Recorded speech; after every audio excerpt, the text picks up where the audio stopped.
Salut tout le monde, aujourd'hui on va parler des anecdotes de la série Alf et on commence par son histoire. On suit Gordon Shumway, un extraterrestre joué par Paul Foucault, né le 28 août 1757 sur la planète Melmac. Il est tout petit et ne mesure que 83 cm.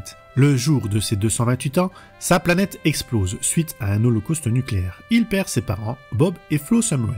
Il erre seul dans l'espace pendant un an avant de s'écraser sur le toit d'une maison au 167 Emmerdale Street, San Fernando Valley, à Los Angeles. Son vaisseau étant trop abîmé, il ne peut plus repartir. Les Tanner, la famille qui vit dans cette maison, décident de l'aider et de le cacher chez eux. C'est Willie Tanner, joué par Max White, le père de famille, qui le surnomme ALF, l'acronyme pour Alien Life Form.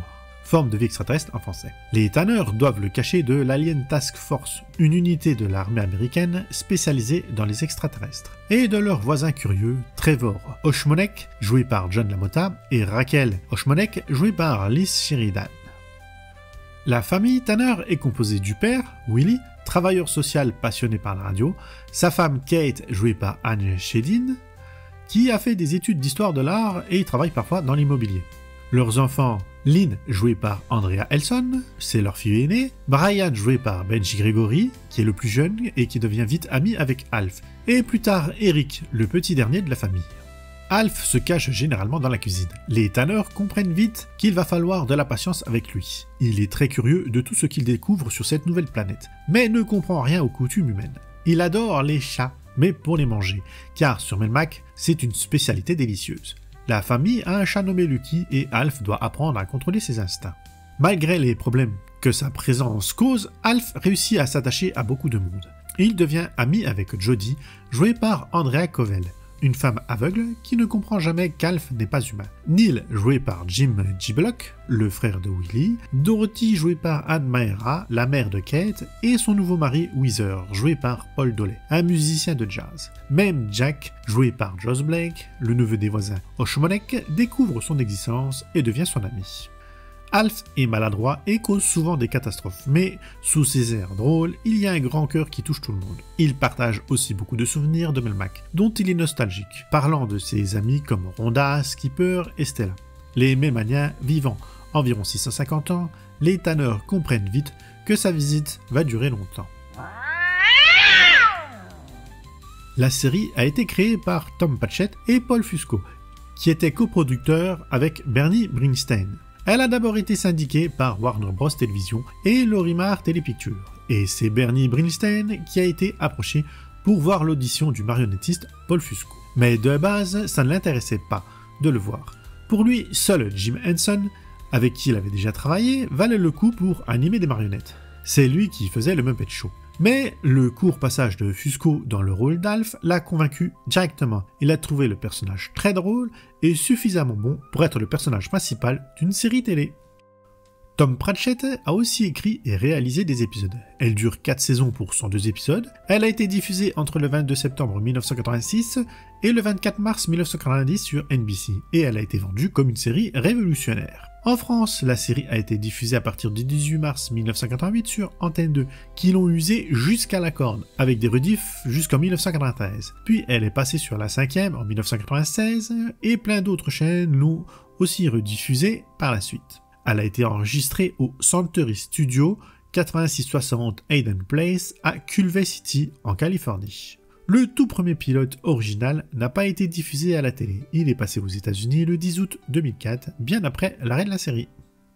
Il s'agissait de l'une des sitcoms de 30 minutes les plus chères à produire. NBC a même failli l'annuler au cours de la première saison, en raison des codes d'écoute médiocres et des critiques mitigées. Elle est restée à l'antenne à cause d'un accord de licence sur le personnage d'Alf. La série était pas facile à réaliser. Les tournages étaient compliqués à cause de la marionnette d'Alf. Il y avait plusieurs trappes où passaient les marionnettistes et surtout Paul Fusco qui manipulait lui-même Alf. De sa main gauche, il bougeait la bouche et de son bras droit, le bras de Alf. Et c'est Lisa Buckley qui faisait le bras gauche. Bob Fapiano, lui, faisait les mouvements du visage et les oreilles avec des moteurs radiocommandés.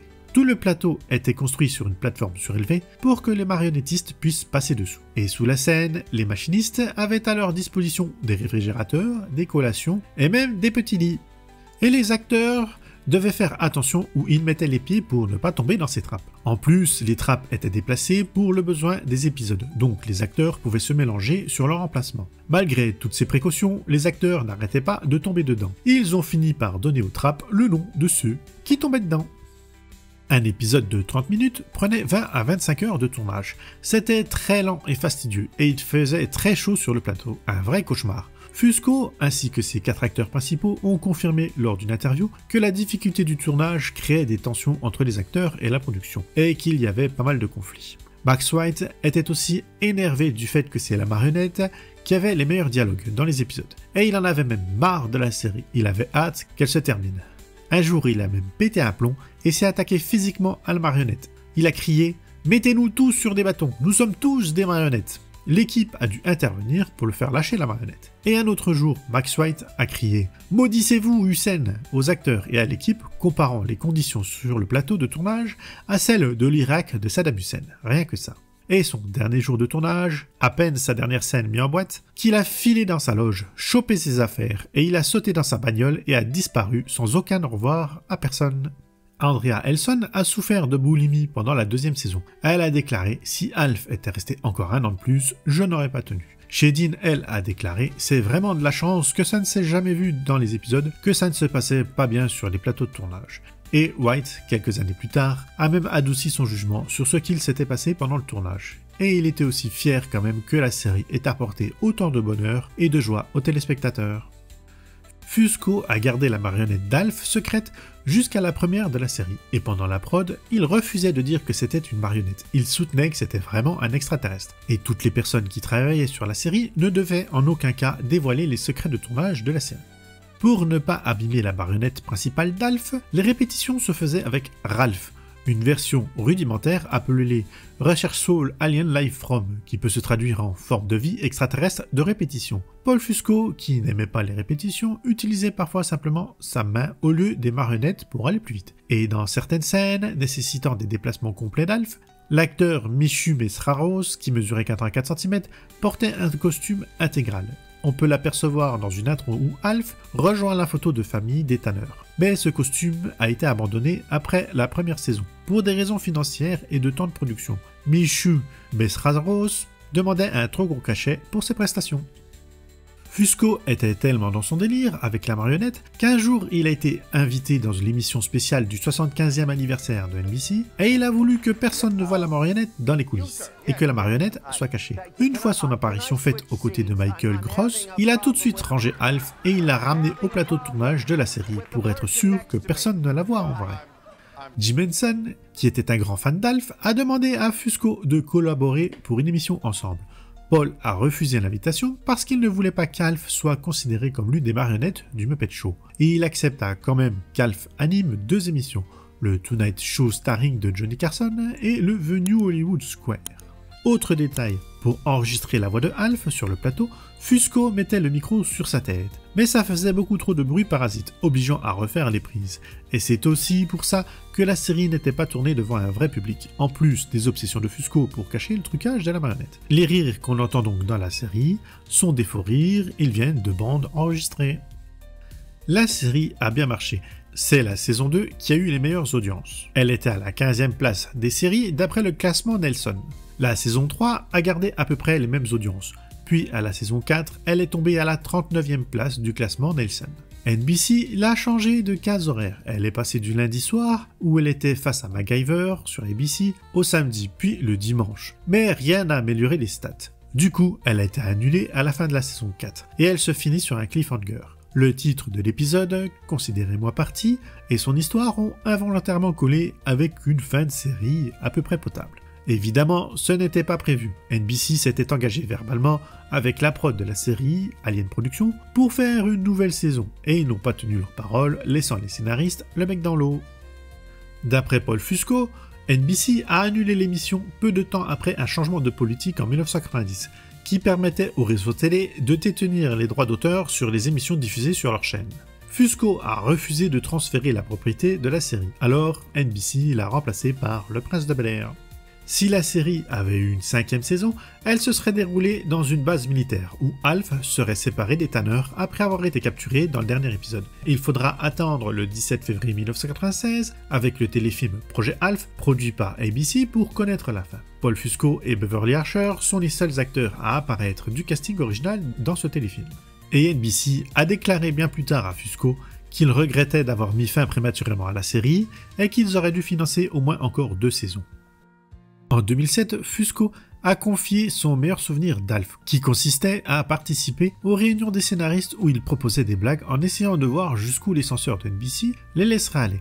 Il précise que les meilleures plaisanteries étaient justement celles qu'il ne pouvait pas utiliser dans l'émission. NBC a riposté et a insisté pour que les scénarios soient plus adaptés aux familles, lorsqu'ils se sont rendus compte que l'émission attirait de nombreux téléspectateurs plus jeunes. La censure était particulièrement stricte avec les blagues sur Alf mangeant des chats et autres animaux domestiques. Cette vigilance s'est renforcée après qu'un incident ait été signalé à NBC. Un enfant aurait mis un chat dans un micro-ondes après avoir regardé la série. Les blagues de chats ont quand même continué dans la saison 2 avec des références au chat de mariage mélanien par exemple. Un autre gag a mal tourné dans l'épisode Les Souvenirs. Un passage a dû être modifié après qu'un enfant était tenté de reproduire une scène où Alf recevait un choc électrique en mettant un mixeur dans son bain, car il voulait simuler un jacuzzi. Malgré un avertissement de sécurité à la fin de l'épisode, NBC a exigé que la scène soit retournée pour les rediffusions de l'épisode et les DVD et VHS, remplaçant l'électrocution par une simple chute dans la douche. Et Alf met un batteur à œufs manuel dans l'eau à la place du mixeur électrique.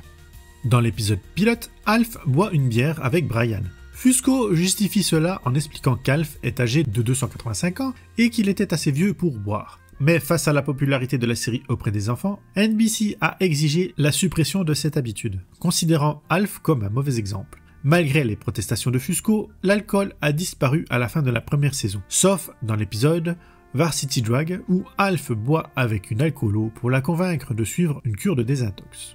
Et en 2010, des images de bêtisier montrant Alf faisant des blagues racistes et sexuelles ont fait surface. Il se moquait en fait d'un épisode récent de La Loi de Los Angeles traitant du syndrome de la Tourette. Le producteur Steve Lamar a expliqué que cette séquence datait d'une époque moins ridiculement politiquement correcte.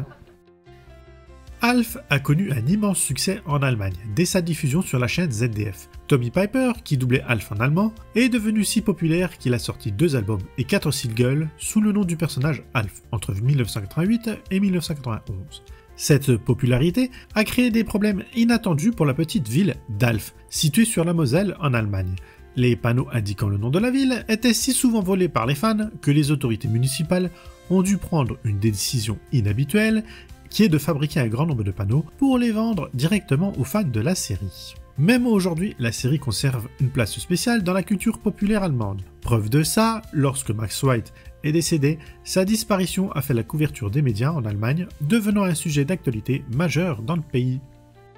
Le 25 juin 1990, la chaîne nationale irlandaise RTE diffusait un match de foot de la Coupe du Monde de la FIFA entre la République d'Irlande et la Roumanie. Le match a eu des prolongations et des tirs au but. L'Irlande a gagné, le pays était content, mais les prolongations ont eu pour conséquence d'annuler la diffusion de l'épisode d'Alf. Et la chaîne de télé a reçu masse de plaintes car l'épisode n'avait pas été diffusé. En Irlande aussi, la série est très importante, plus qu'une victoire du pays au foot. Dans la série, l'arrivée du bébé des Tanner, Eric, a été mise à l'arc car l'actrice Anne Shillin était réellement enceinte à ce moment-là, donc la grossesse a été intégrée dans l'histoire de la série pour ne pas avoir trop d'épisodes sans la comédienne. Les noms des fêtes et des monnaies mélaniennes mentionnés dans certains épisodes sont des noms de famille des membres de l'équipe. Alf a 8 estomacs. Je vous le dis, au cas où ça serait important, c'est sûrement utile pour la digestion des chats. Le créateur, Paul Fusco, a modelé la voix de bourrue d'Alf en VO sur Rolf du Muppet Show de 1976. Et pour la VF, c'est le grand Roger Carrel qui lui prêtera sa voix. Et le personnage d'Alf a été classé 8e de la liste des 25 plus grandes légendes de la science-fiction de TV Guide le 1er août 2004, numéro 31, et apparaît sur l'une des 3 couvertures de collection. Michael Eisner, qui dirigeait Disney, a essayé d'acheter la série Alf, mais n'a pas réussi. Fusco a refusé l'offre de Disney parce qu'il ne voulait pas perdre le contrôle de sa création. Selon lui, accepter aurait transformé son personnage en Alf de Walt Disney, ce qu'il ne souhaitait pas. C'est finalement Lorimar qui a signé un accord avec Alien Productions pour les droits de diffusion aux États-Unis. Les droits de rediffusion sont passés plus tard à Debmar Mercury, quand la maison mère Lionsgate possédait les droits pour les vidéos. Paul Foucault a aussi dit non à plusieurs grandes marques qui voulaient s'associer avec la série, comme Burger King, Coca-Cola ou Budweiser, pour faire des placements de produits.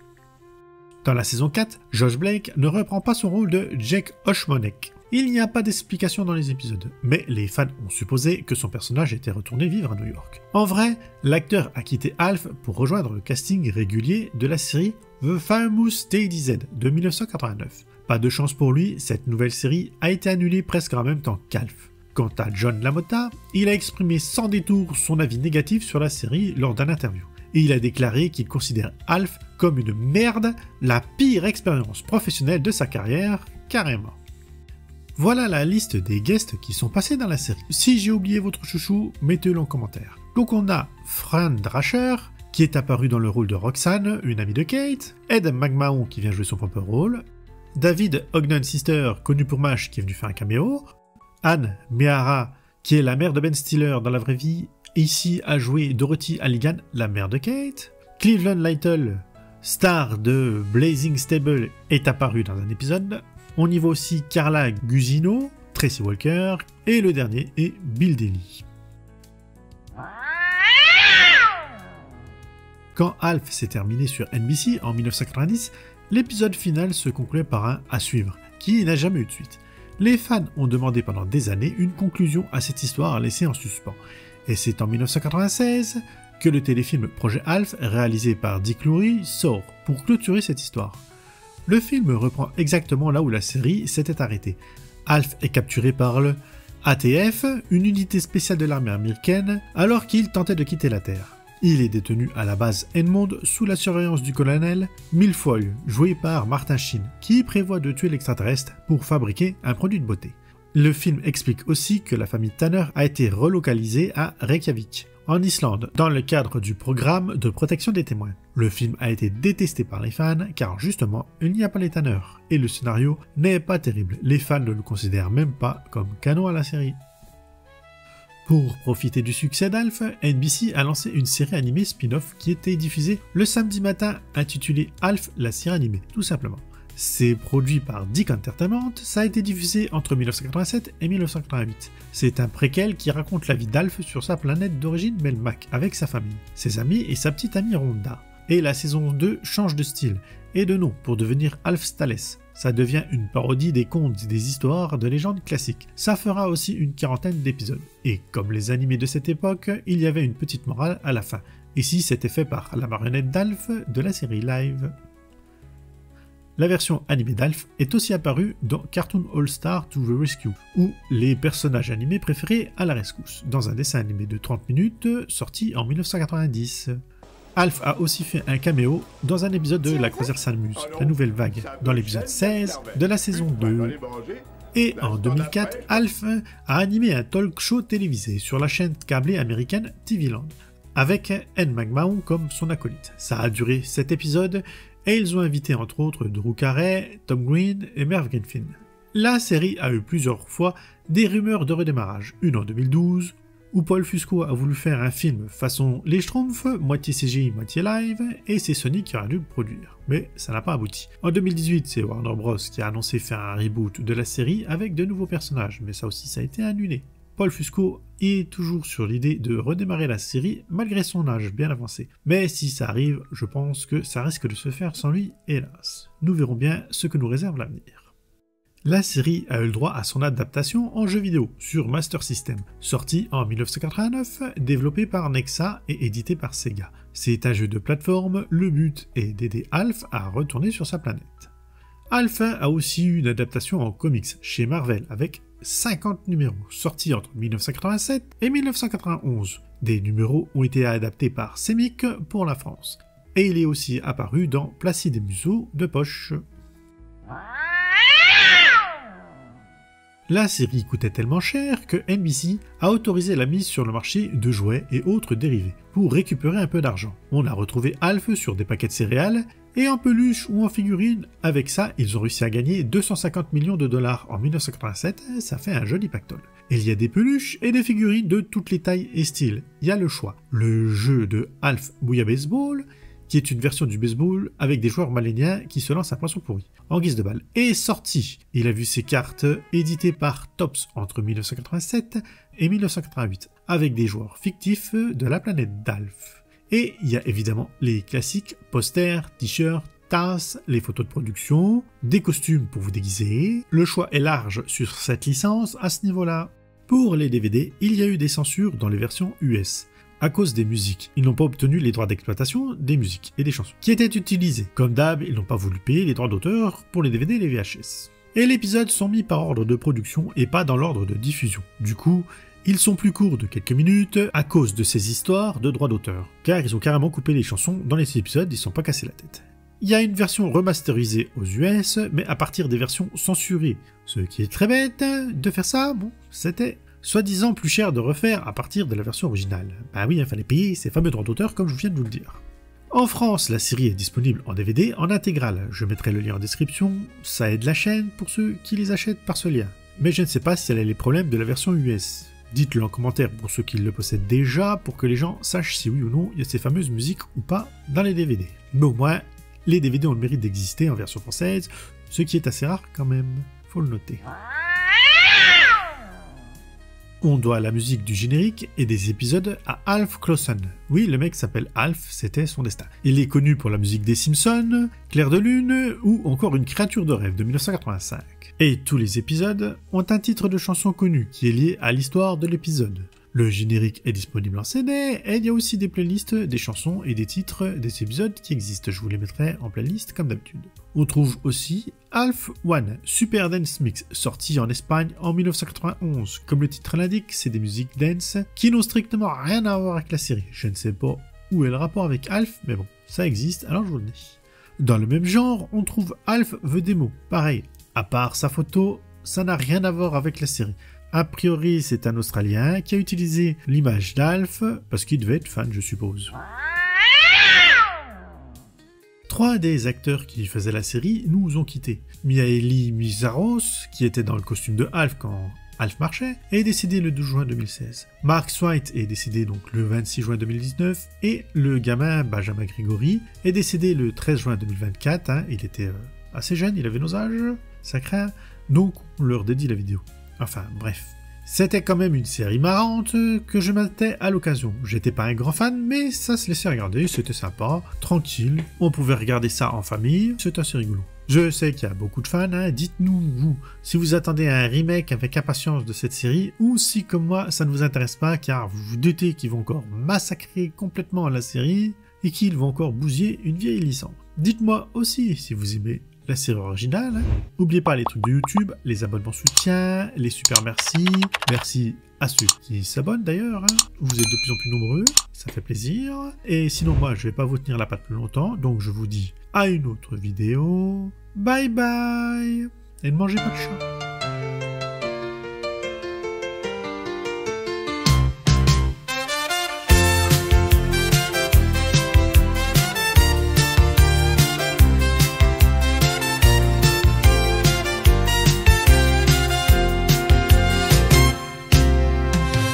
Chomway de Melmac venu sur mon toit un soir est apparu.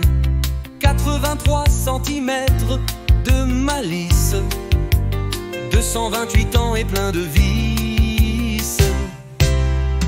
Alf, petit extraterrestre, dans notre maison il fait sa fête.